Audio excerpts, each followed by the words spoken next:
When did you know that your bench press competitive career was fading? Or did you never know? It didn't fade. Yes. I was still getting stronger when I... So what was the reason? what What was- was the... No, I was still getting stronger. Didn't have to quit. I had looked for a reward of how I felt about things, how I felt about myself each time I did something. And I came to the point where I had squeezed all of it out. It had given me all it was going to give me. I could keep doing it, but I wouldn't keep getting more reward. That's all the reward I'm going to get from powerlifting.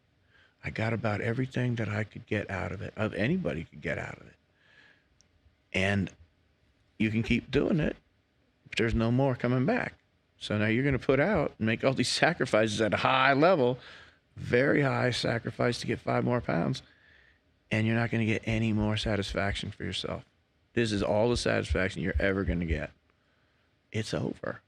In the satisfaction, you can keep doing it, and people do. You know, we're from Columbus. We got lots of people that were 10, 12-time world champion, beating their own records.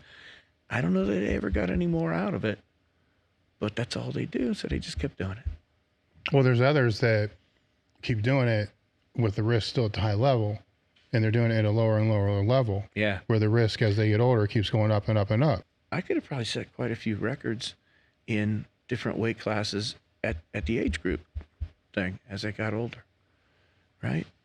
But those records, I would get more records, but those records would be lower than I used to lift. What's that going to feel like? I lift less than I used to lift, but I get a new record. That's not going to satisfy me. That's not getting any more. That's doing more, and it's keeping doing it, but not getting any more reward. Yeah. So I think I had used up the potential for personal development and growth and reward, personal fulfillment. How did you know? I mean, when I'm asking for the people out there that are on that cusp right now. For me, physically, I wasn't going to be able to hold a squat bar, but I'm not going to say that's why. The other reason why was the same as what you just said. I got to a point where it's like, you know what? It's not worth it to me anymore at this level. Right. That's it.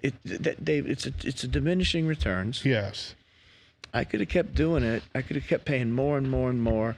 And as I was getting to the place where I did stop, I was getting less and less and less back. But had to do more and more and more to get less and less. And so I could see that was just going to continue until I was going to get nothing out of it. Right? Yes. I didn't take it to the place. I could have got a little tiny bit more, but it wouldn't have been worth it. For me to get a little bit more reward, a tiny bit, compared to what I had been getting all along. And it's just started to diminish, the law of diminishing returns. You do more and more for less and less. And at some point, you have to do an astronomical amount for next to nothing. And it's not worth it. But there's still a decision process. You know, I had to make it, you had to make it. You know, it's just... Yeah. It's well, so it's a very simple scale. Here's how much I put in to get this. But now I'm gonna have to put in more and get less. And I'm gonna have to put even more in and get even less. And you can see where that's going. You can see it happening. It was happening to me. Yes. I took a year to get from 7 to 710. Well, I think to back it up though, it's before that level, you'd put in more, you got more. You put in more, you got more. Yeah. Then you put in, then it starts to be good. You put in more, then you get the same, right? Yeah. Then you put in more, you get a little less. Then you put in more, you get a little less than that, right? And for me, it's like, okay, that's it. As yourself, I don't see this master thing. I don't want to do that. I saw, others that just kept going and going. That's their choice. It's impressive to be older and still be able to do that. Yeah. I laud those guys, but I wouldn't get anything out of it myself. So the advice would be, you got to look at that, what you put into what you get out. You can see it coming a mile away. I think we all do. The law of diminishing returns starts way back here. I call it like a rooftop. There's a peak on the roof.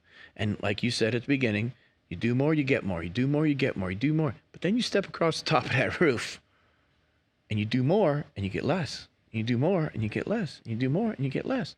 Yeah, And but you that can know be when deceiving though, right? It could be, sure. Because there's been other rooftops that I hit that you Sure. start to go down, but then you find there's a whole nother rooftop. I agree. You know, so you got to be convinced Yeah, I that agree. there's not another rooftop, or you don't care if there's No. another rooftop. I think that you choose. Ultimately, you choose to stop. It's a choice. Yeah. You could keep going. And for all the right and wrong reasons that we just talked about, and you could weigh it out, and you could look at the law of diminishing returns, you could do all that.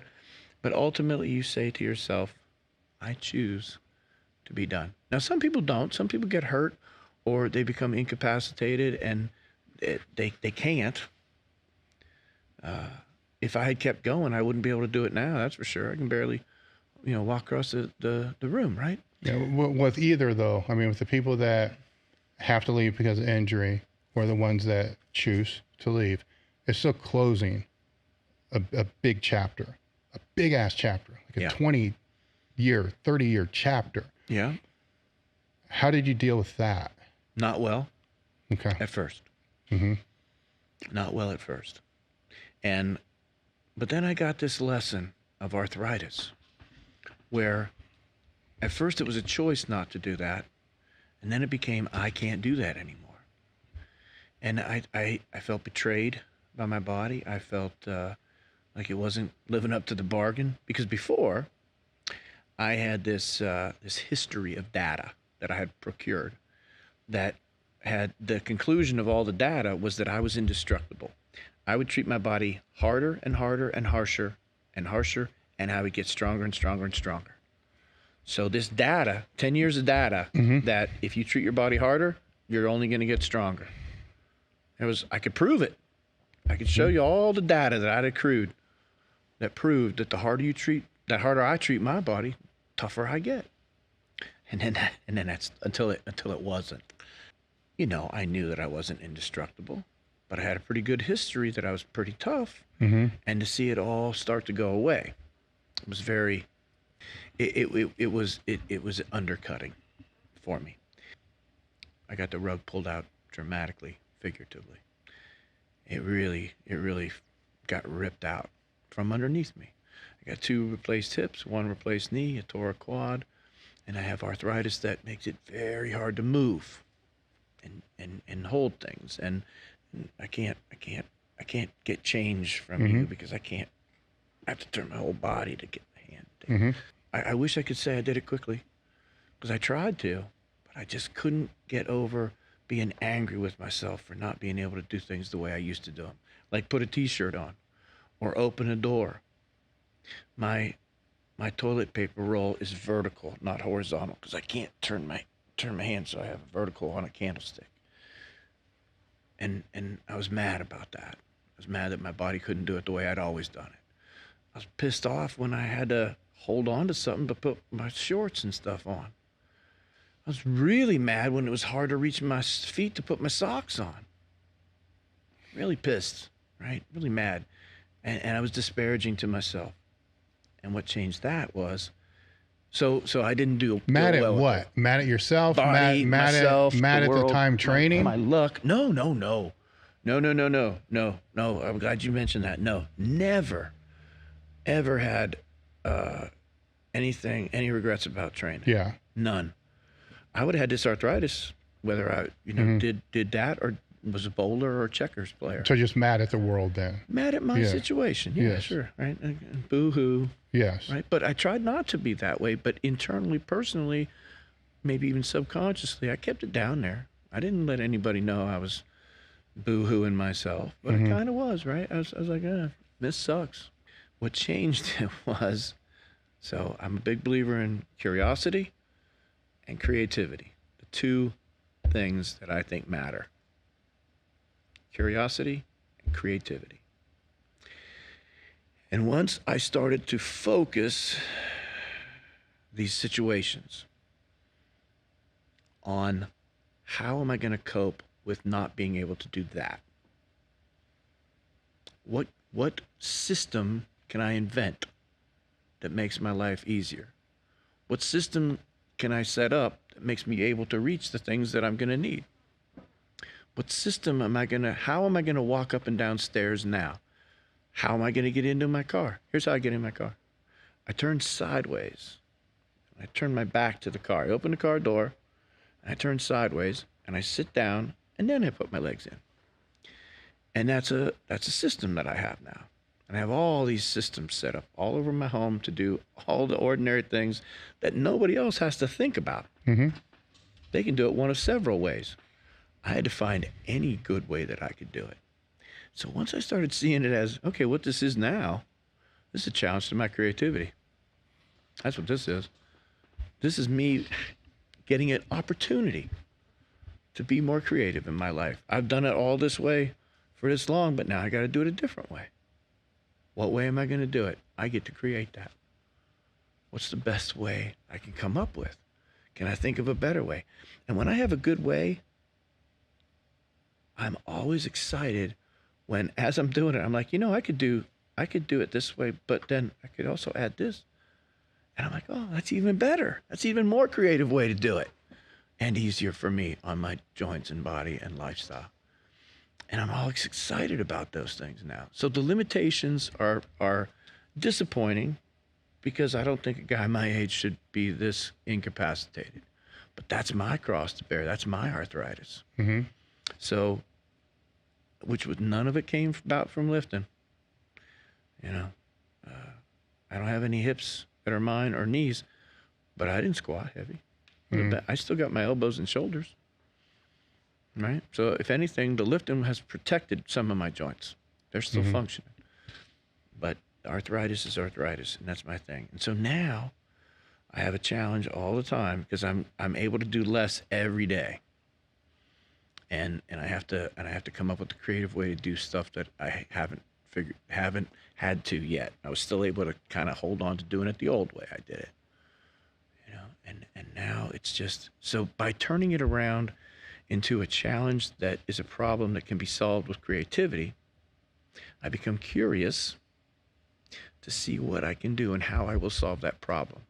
And when you're curious, you want to see how it's going to end. How will I solve this problem with my creativity? And the curiosity takes away a lot of the sting. Because now I just want to see how I'm going to do it. Mm-hmm. How am I going to figure this out? What's a better way I can do this? Is there a better way? Is there a better way I can organize my dog food and dog supplies so that I don't have to bend over so much? Yeah, there is. There is. How am I going to do that? So it's not a matter if, it's how. How? So Yeah. that's what's Solving changed, yeah. right? At first, you're angry, you're mad, you're pissed. Now going through the same things, right? Because, but then it's like, okay, it's the reality. It is. So what are you going to do? You can't avoid the reality. Well, I guess you can. There are ways. I tried. Yeah. I tried to block it out and tried to force myself to do it the hard way, the old way. And then it changed. And now it's kind of fun to think, what's the next thing?